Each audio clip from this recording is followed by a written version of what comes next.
आदर्श पड़ोसी। रमतोरी, अहाँ के नया साल मुबारक हुए। जिमनी जी, सेम टू यू।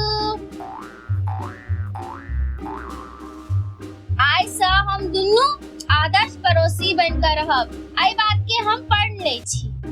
वाओ! आई से हम एक दूसर के देखकर नहीं जोड़ब और जरूरत पड़ते तो हम एक दूसर के मदद करब। अगर सब पड़ोसी हमरा से जका वचन लिया तो कहियो झगड़ा नहीं हेते। हम ककरो लंग अहाँ के चुगली कहियो नहीं करब। हम कहियो नहीं किटी पार्टी में ककरो नहीं कहबै कि अहाँ केस के रंगै छी। और हमहु नहीं कहबे ककरो कि अहाँ 30 से ऊपर भ गेल छी। एहन कोन गलतफहमी भ गेल अहाँ के? एखन तक हम 30 तक नहीं पहुंचलौ हैं। रह दियो 10 साल के बेटा और 9 साल के बेटी ई कत से एले 30 से ऊपर नहीं छी त। अगर अहाँ केस नहीं रांगब तो 45 साल से कम नहीं लागब। ओ केस रांगै छी तो जवान लगै छी।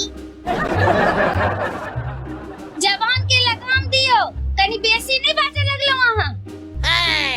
सच बाजला से के रोक सकैया? झूठी अहाँ के हम केस नोच लेब।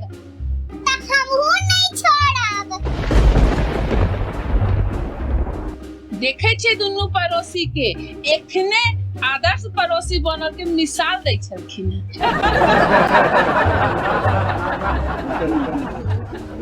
पूरा कार्टून देखलिए? नीक लागल? अगर नीक लागल त चैनल के सब्सक्राइब कर दियो आ संगे संगे एकरा लाइक कर दियो और सब मैथिली जानकार संगे शेयर कर दियो। प्रणाम।